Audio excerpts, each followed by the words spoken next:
చాలామంది ఈ ఖురాన్ పవిత్ర గ్రంథం అని చెప్తూ ఉంటారు.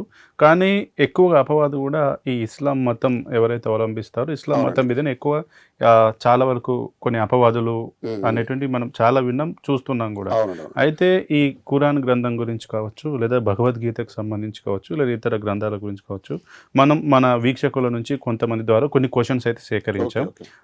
వాళ్ళకున్నటువంటి సందేహాలు ముఖ్యంగా బయట జరుగుతున్నటువంటి విషయాలు ఏవైతే ఉన్నాయో వాళ్ళకు కొంతమందికి సందేహాలొచ్చాయి. అవును. కొన్ని వాటిని ప్రచారాలున్నాయి గదండీ! ముస్లింలు హిందువులతోటి స్నేహం చేయవద్దు, హ్మ్. ముస్లిమేతరులతోటి కలిసి ఉండొద్దని జెప్పి హ్మ్. కొంతమంది చెప్తుంటారు. మరియు వేర్పాటువాద ఆజ్ఞలను ఈ రకమైనటువంటి వేర్పాటువాద ఆజ్ఞలు ఇస్తున్నటువంటి ఖురాన్ గ్రంథాన్ని హ్మ్. మనం పవిత్ర గ్రంథంగా భావించాలా? ఇది ఒక మతోన్మాద గ్రంథంగా భావించొద్దా? హ్మ్. దీనికి అసలు సమాధానం ఏంటి? ఈ క్వెషన్ చాలామంది అడిగారు. ఓకే. ఓకే. దీనికి సంబంధించి మనం గమనించినప్పుడండి ఈ విషయం, ఇక్కడ ఏ గ్రంథమైనా తనదంటూ ఒక నేపథ్యం కలిగి ఉంటుంది. అది వేదం గాని, బైబిల్ గాని, ఖురాన్ గాని ఏ గ్రంథమైనా ఒక ఒక స్టేట్‌మెంట్ అక్కడ ఇవ్వబడుతుందంటే దాని సర్కమ్‌స్టాన్సెస్ అనండి, హ్మ్. కాంటెక్స్ట్ అనేది ఒకటి ఉంటుంది గదా! అది. అలాగే ఒక రచయిత రచన చేసినప్పుడు కూడా, మనం మాట్లాడుకున్నప్పుడు కూడా, ఈవెన్ భార్యాభర్తలు మాట్లాడుకున్నప్పుడు కూడా, ఆ కాంటెక్స్చువల్‌గా ఆ పదాలు ఉపయోగిస్తారు వాళ్ళు. అవును. ఆ కాంటెక్స్ట్‌ని తప్పించి పదాలు తీసుకున్నాం అనుకోండి, గొడవలయిపోతాయి గదా! గొడవైపోతే అర్థమే మారిపోద్ది. అర్థం మారిపోద్ది. ఇది ప్రాక్టికల్ ప్రాబ్లమ్. మన స్క్రిప్చర్స్ విషయంలో కూడా అదే జరుగుతుందండి ఇక్కడ. హ్మ్.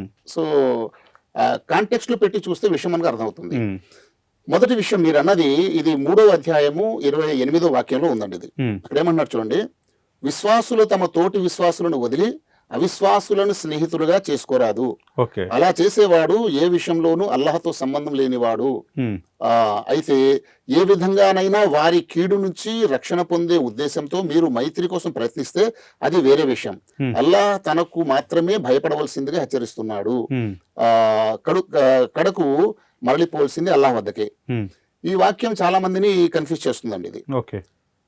ఇది ఆహ్, ఈ వాక్యం యొక్క రివల్యూషన్ ఏదైతే ఉందో, అవతరణ ఏదైతే ఉందో, హ్మ్. ఆ కాంటెక్స్ట్ ఏంటంటే యుద్ధానికి సంబంధించింది. ఓకే. ఒక ఒక ఒక ఎమర్జెన్సీ సిట్యుయేషన్ అన్నమాట అది. హ్మ్. సీరియస్ కండిషన్‌లో ఉంది ఓకే. సొసైటీ. ఓకే. చూడండి ఎప్పుడు కూడా సొసైటీలో 2 భాగాలుగా ఉంటుంది. ఒకటి సమ్ టైమ్స్ ఏంటి నార్మల్ కండిషన్‌లో ఉంటుంది. ఒకటి సీరియస్ కండిషన్‌లో ఉంటుంది. అవును. అబ్‌నార్మల్ కండిషన్‌లో వెళుతుంది. హ్మ్. ఇది అబ్‌నార్మల్ కండిషన్‌లో చెప్పినటువంటి విషయాలన్నమాట. హ్మ్. ఒకటి.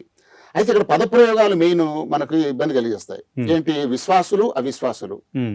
ఇది మనం తెలుగులో చెప్పుకుంటున్నాం. హ్మ్. అదే అరబిక్‌లోకి వెళ్తే అల్ మోమినూన అల్ కాఫిరూన్. హ్మ్. మోమిన్, కాఫిర్. మోమిన్ అంటే విశ్వాసి, కాఫిర్ అంటే తిరస్కారి. హ్మ్. ఇది చెప్పబడింది. అంటే అక్కడ ఉన్నటువంటి ప్రజలు ఆ కాంటెక్స్ట్‌లో 2 వర్గాలుగా విభజించబడ్డారు వాళ్ళు. హ్మ్. ఒకటి విశ్వాసులు, రెండోది హ్మ్. కాఫిర్ అని చెప్పేసి. హ్మ్. కాఫిర్ అంటే తిరస్కారం అని చెప్పుకున్నాం కదండీ! హ్మ్.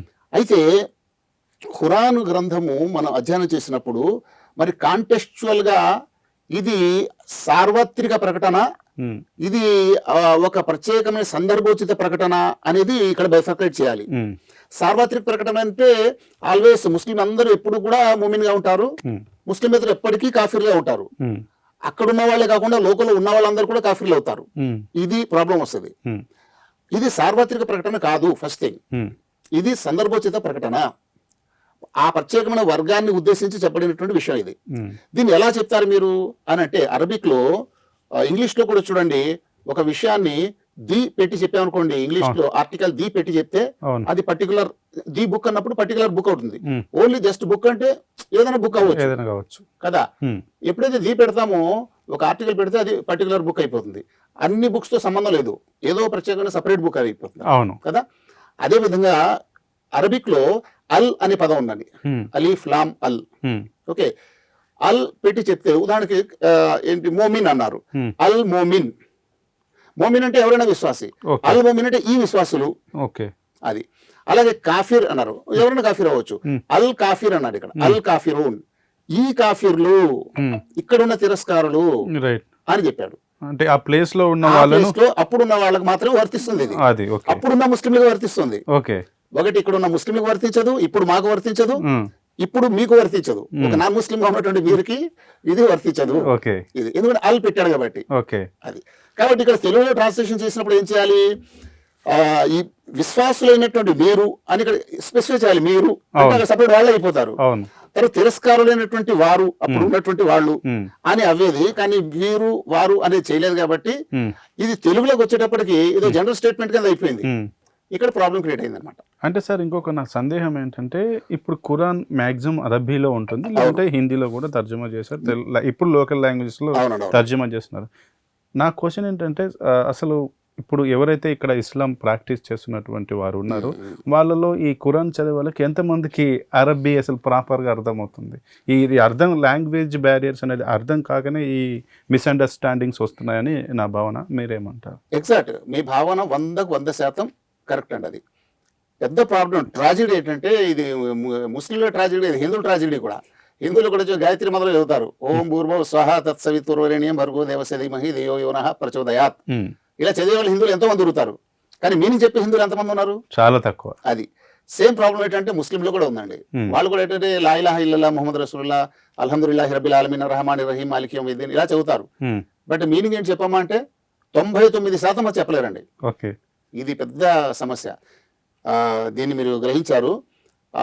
కాబట్టి ఇప్పుడు అవేర్నెస్ మనం రిలీజియస్ గ్రూప్స్లో, నాట్ ఓన్లీ ముస్లిమ్స్, హిందువుల్లో, ముఖ్యంగా ముస్లింల్లో, ఎందుకంటే వీళ్ళ భాష ఇక్కడైతే మన సంస్కృతం కూడా బాగా ఏన్షియంట్ లాంగ్వేజ్, దాన్ని మన వాడిక నుండి పక్క తప్పించేసాం. అవును. అరబిక్ ఏమో అక్కడ ఫారెన్ లో వాడికలో ఉంది, మన ఇండియాలో వాడికలో లేదు. కాబట్టి ఇప్పుడు మనం విత్ మీనింగ్, ఇప్పుడు ఇలాంటి కార్యక్రమాల ద్వారా ఇప్పుడు మీలాంటి వాళ్ళు దీన్ని ప్రోత్సహించి ముందు తీసుకెళ్తే రియల్లీ ఇది చాలా సొసైటీకి బెనిఫిట్ అవుతుంది అనమాట. సో మనం ఇప్పుడు చెప్పుకున్నాం కదా, ఎలాగైతే ఆ పద విచ్ఛేదన, పదం అర్థం ఏంటి, అరబిక్లో ఉంది, తెలుగులో ఉంది చెప్పుకున్నాం కదా, ఈ అవేర్నెస్ అనేది తీసుకొస్తే అది క్లియర్ అవుతుందండి. అది దానికోసం మేము పాటుపడుతున్న అరగం ప్రయత్నం జరుగుతుందండి. ప్రపంచవ్యాప్తంగా కూడా ఈ రోజు ఖురాన్ విత్ అండర్స్టాండింగ్ స్టడీ అనేది చాలా వేగంగా జరుగుతుంది. అయితే సార్ ఇంకో క్వశ్చన్ మన ఆడియన్స్ నుంచి ఏంటంటే, ముస్లింలు బలహీనంగా ఉన్నప్పుడు ఒకలా ఉంటారు, ఒకవేళ వాళ్ళ స్ట్రెంగ్త్ పెరిగిన తర్వాతకి వాళ్ళు ఒకలాగా మారుతారు, అలా మారమని చెప్పి ఖురాన్ చెప్తుంది అని చెప్పి ఒక వాదన కూడా ఉంది. దీనిపైన అసలు ఏంటి, అసలు ఇది నిజమేనా? ఖురాన్లో అలానే ఉందా? చూడండి, ఇక్కడ ఖురాన్ గ్రంథం మనం చదివినప్పుడు 2 రకాల వాక్యాలు మనకు కనిపిస్తాయి.